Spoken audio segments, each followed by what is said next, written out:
Hello बच्चों, तो यहाँ क्वेश्चन दे रखा है। क्वेश्चन में क्या रखा कि energy in an atom bomb is produced by the process of, ठीक है, किस प्रोसेस के द्वारा एनर्जी जो है एटम बॉम्ब में प्रोड्यूस होता है, वो प्रोसेस के बारे में आपसे बच्चों जस्ट ऑप्शन में पूछ रखा है। ठीक है, तो before proceeding to the question, सबसे पहले अगर हम बात करें बच्चों अगर रिगार्डिंग द की कॉन्सेप्ट जो हम लोग बच्चों इस क्वेश्चन में अप्लाई करने जा रहे हैं, तो बच्चों जो की कॉन्सेप्ट जो हम लोग बात करेंगे that is all about the process of nuclear fusion. ठीक है, हम लोग मेनली चर्चा करने जा रहे हैं about the process of what, about the process of nuclear fusion. ठीक है, कि कैसे न्यूक्लियर फ्यूजन से रिएक्ट जब होता है तो कैसे high amount of energy release होता है। और ठीक है, और उस में इनफैक्ट अपन क्या पढ़ने वाले हैं कि कौन सा पार्ट जो है वो एटम बॉम्ब में एनर्जी रिलीज कराने के लिए कारगर होता है, उसको भी अपन बच्चों डिस्कस कर रहे होंगे। ठीक है, सबसे पहले अगर अपन बात करें कि न्यूक्लियर फ्यूजन वाला प्रोसेस है क्या, तो बच्चों सबसे पहले अगर मैं इस न्यूक्लियर फ्यूजन वाले पार्ट को अगर मैं डिफाइन कर दूं, तो अपन ऐसा कहते हैं कि जब अपन न्यूक्लियर फ्यूजन को डिफाइन करेंगे तो वी कैन से बच्चों इसमें क्या होता है, तो इसमें आपका फर्स्ट ऑफ ऑल जो हैवियर न्यूक्लियस होता है, जो आपका हैवियर न्यूक्लियस होता है बच्चों, वो आपका स्प्लिट करता है। स्प्लिट करने का मतलब कि टूट जाता है। ठीक है, और वो टूटता किस में है बच्चों, तो टूटता है आपका लाइटर न्यूक्लियस। आपका ब्रेक होता है किसमें, तो लाइटर न्यूक्लियस में आपका वो ब्रेक हो जाता है। Got it. और साथ ही साथ ये जब प्रोसेस होता है बच्चों, तो इस प्रोसेस में हाई अमाउंट ऑफ एनर्जी वहां से रिलीज हो रहा होता है।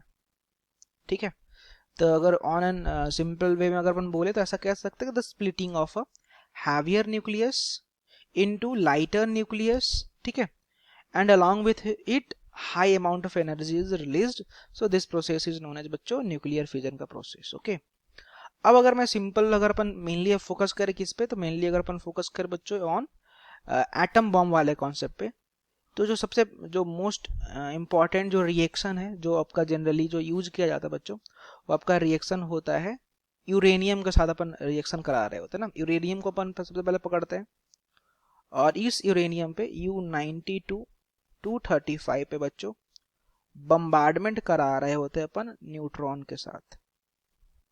ठीक है, जैसे ये रिएक्शन होता है तो मोस्ट ऑफ द टाइम जो सबसे ज्यादा प्रोड्यूस होने वाला प्रोडक्ट है, मैं उसको लिख रहा हूं यहाँ पे, तो मोस्ट ऑफ द टाइम बच्चों आपका जो प्रोड्यूस होता है वो होता है बेरियम, जो कि 56141 है, और साथ में साथ आपका बच्चों प्रोड्यूस होता है क्रिप्टन, जो कि 36 और 92 है। ओके, और साथ में बच्चों इसमें जो मोस्ट इंपॉर्टेंट पार्ट है ना, जो एटम बॉम्ब में काम में आता है, मैं आपको भी एक्सप्लेन भी करूंगा, वो है कि इस जो साथ ही साथ इसमें 3 न्यूट्रॉन भी निकलते हैं। इस 3 न्यूट्रॉन का काफी इंपॉर्टेंट रोल है, और एनर्जी तो खैर बच्चों रिलीज करेगा ही करेगा। Got it. अब ये तो जनरल रिएक्शन हो गया किसका, न्यूक्लियर फ्यूजन वाले प्रोसेस का। बट बच्चों इस न्यूक्लियर फ्यूजन वाले प्रोसेस को अपन करते क्या है ना, कि फर्दर अपन डिवाइड करते हैं दो पार्ट में। दो पार्ट में कैसा कैसा पार्ट होता है, एक होता है आपका कंट्रोल्ड चैन रिएक्शन और एक होता है अनकंट्रोल्ड चैन रिएक्शन। ठीक है, दो पार्ट में अपन ब्रेक कर रहे होते हैं, तो अपन जो मेनली जो अपन फोकस करना है किस पे करना, अनकंट्रोल्ड चैन रिएक्शन पे। ये अनकंट्रोल्ड कैसे होता है, अब मैं उसको दिखाता हूँ कि कैसे ये अनकंट्रोल्ड है। ठीक है, तो अब हुआ क्या बच्चों कि जैसे हम लोगों ने इसको पहले हमने क्या किया कि भारी मात्रा में पहले यूरेनियम को लिया। ठीक है, अब यूरेनियम लेने के बाद क्या कर रहे हैं, आगे का प्रोसेस समझिएगा ना। मैंने क्या किया यहाँ पे कि यूरेनियम लिया U92 और 235 लिया। ठीक है, साथ में मैंने इस पे बम्बार्डमेंट कराया किससे, न्यूट्रॉन से। तो हम लोगों ने क्या देखा कि जब पहली बार बम्बार्डमेंट हुआ, तो इस बम्बार्डमेंट के बाद हमने देखा बच्चों कि हम लोग के पास कितने न्यूट्रॉन निकले थे, तो हमने देखा यहाँ पे कि बच्चों 3 न्यूट्रॉन निकले थे ना। तो हमारे पास कितने न्यूट्रॉन निकले, 3 न्यूट्रॉन निकले। तो मैं क्या कर रहा हूँ यहाँ पे 3 न्यूट्रॉन को ड्रॉ कर ले रहा हूँ। ठीक है, जो कि जस्ट आफ्टर द रिएक्शन निकले। ठीक है, तो मैं यहाँ पे 3 न्यूट्रॉन बना रहा हूँ कि एक न्यूट्रॉन निकला, फिर एक और न्यूट्रॉन निकला, और फिर एक और न्यूट्रॉन निकला। अब ध्यान देना, बहुत इंपॉर्टेंट पार्ट है। अब ये 3 न्यूट्रॉन क्या करता है, स्टार्टिंग में तो अपने पास एक न्यूट्रॉन से बम्बार्डमेंट कराया था बस। अभी भी यूरेनियम को मैंने क्या बोला, मैंने बोला ना यूरेनियम को मैंने हाई अमाउंट ऑफ ले रखा है, तो अभी हमारे पास यूरेनियम खत्म नहीं हुआ है।